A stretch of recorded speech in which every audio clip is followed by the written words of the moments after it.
And we've got this on video, that we were able to gradually to unwrap him. And he was able to do this with help.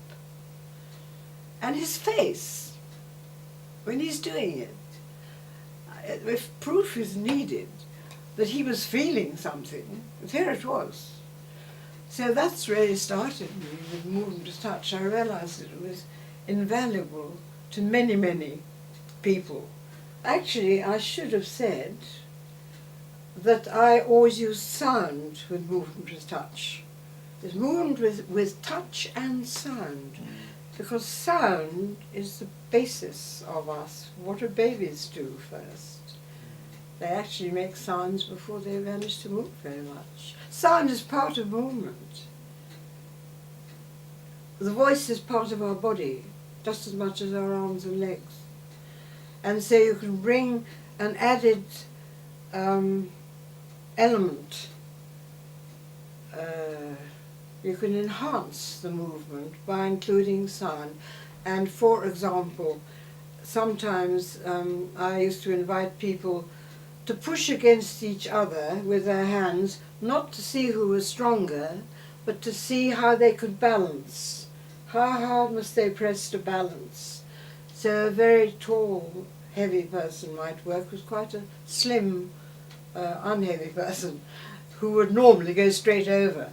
But the clever thing was to see to it that they were like that, and then they would say, "Oh," or "push," and the whole of your stomach gets involved then, which is your centre of it. So if you carry that on throughout movement with touch, it might be swing, swing, swing. You get the feeling in the sound as well as the body, and you just multiply that. And so I used to use sound all the time. Sometimes I'd say a word like swing, and sometimes I'd just say "Rah!" for pushing, or "ooh," which is different. "Oosh, rah!" It's a different feeling. So that's what that is. The trademark of Sesame is movement with touch. How did you sort of feel about being taught about it, really, and applying it? Does it work for you? Movement with touch is very much, like we say, the special thing with the Sesame method, and that it has very much a transference value to the other strands and the other things we do, and very much to the role of the therapist, because it highlights very much the sensitivity and the really attunement to the relationship with the clients and the people that we are with. People need to be touched. It's in some ways it's so obvious, and you go into these placements and people are some placements are in institutions and have been all their life, and the moment where as a group you are comfortable enough to hold hands in the circle is, you can see the expressions on people's faces and the sense of belonging and being part of something which, it may seem tiny, but it may be huge to them. The taking we take for granted and accepting that that's not necessarily true for everybody, but that's what's hit me about movement touch.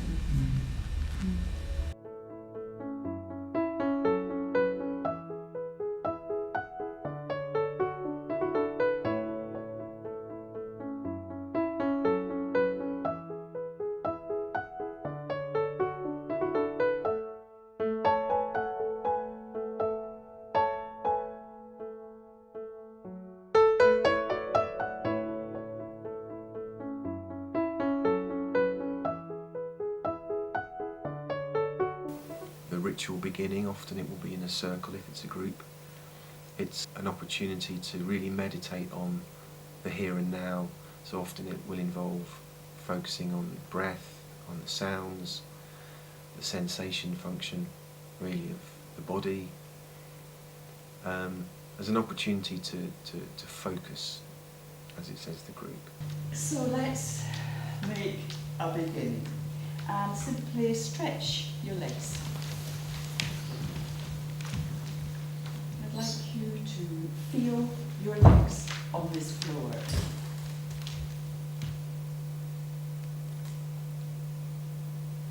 And then cast your imagination or your attention up for a moment.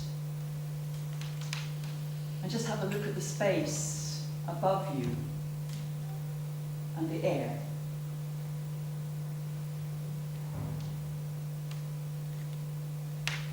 And then bring your attention back down to your body and its sense of being on this floor again.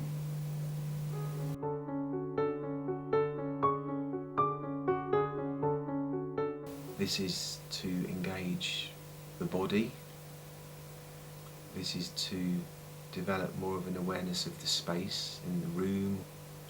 There's also a very pragmatic part to this, which is to physically warm up the body and so on, in terms of being aware of the limitations of the body as well in the clients.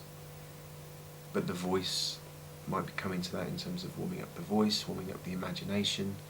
There's a sense of trying to move in to more of a state of play and readiness to play in the warm-up.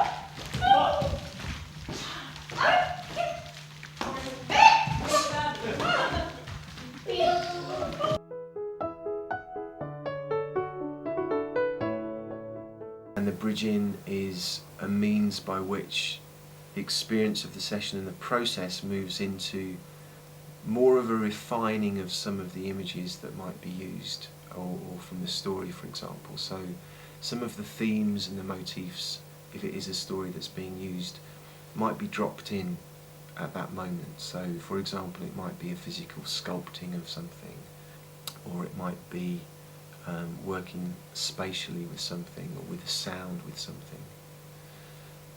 So there's an improvisation with a theme, let's say.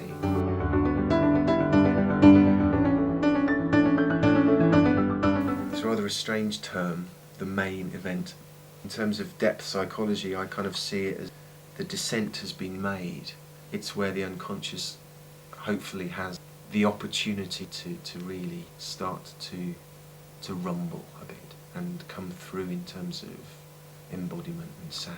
Now this can take many forms. It could be simply working with one image, it could be working with a story, it could be working with an improvisation.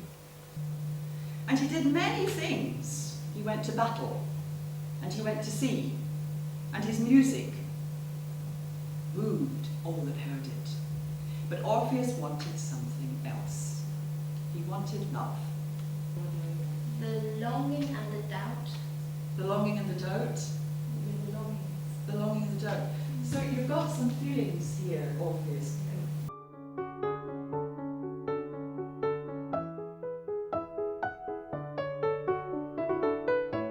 The bridge out, which occurs as the next phase, is a means of coming out of that experience, and again that sense of reflection is starting to happen on what the main event was about for whoever. So in that sense, questions might be asked by the therapist of, okay, and just choose or select or remember an element from the main event. So there's a process of discrimination happening there, which the idea is encourages some orientation again in terms of the room. So there's a kind of distillation process happening in the bridge out. We're coming out, we're bridging out of that liminal phase.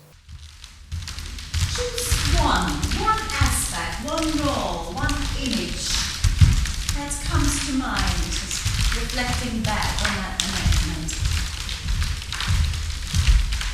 And then I would like you to take, like a statue, put your body into a place like a statue, a stance that reflects that image and that thought.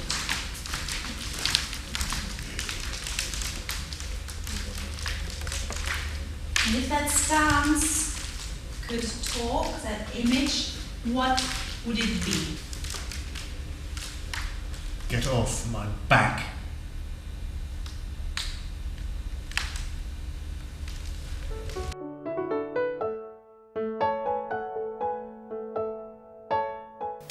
finally, there's the grounding, which is really what it says. The idea is the ground is underneath our feet. We are orientating ourselves in the space and time. We're checking in how we feel after having gone through this experience. It will often involve exercises like, let's touch 3 walls, or let's play a name game which reminds us that your name is so-and-so and your name is so-and-so. So it's really a reorientation and a kind of grounding before whatever the client's going off to do next.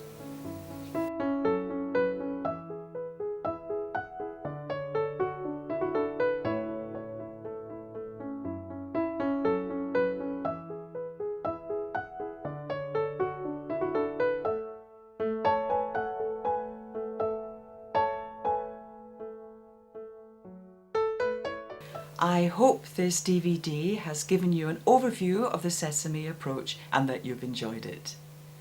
If you would like to read more about us, the book Discovering the Self Through Drama and Movement is available from the Sesame Institute office.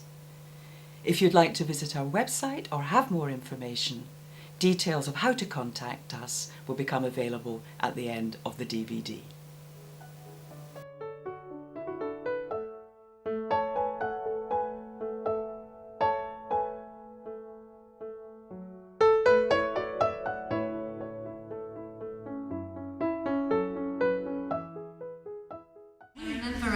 Reading the Jenny Pearson book and thinking about this idea of golden moments and what they were in Sesame, and this was right at the beginning. And then it sort of just happened in one of our myth sessions. We were doing the myth of Chiron, the wounded healer, and we were using our voices, and there was this moment that lasted, it was more than a moment, it felt like it lasted an eternity, where my voice and my body and my mind were all one and were moving as one, and I didn't feel like I was controlling any of them, and it was just happening, and it was one of the most profound experiences I think I've ever had, and for me that was the kind of the core of my understanding of this approach. And it is hard to know it unless you've experienced it, but in the moment that it happens, it's awesome.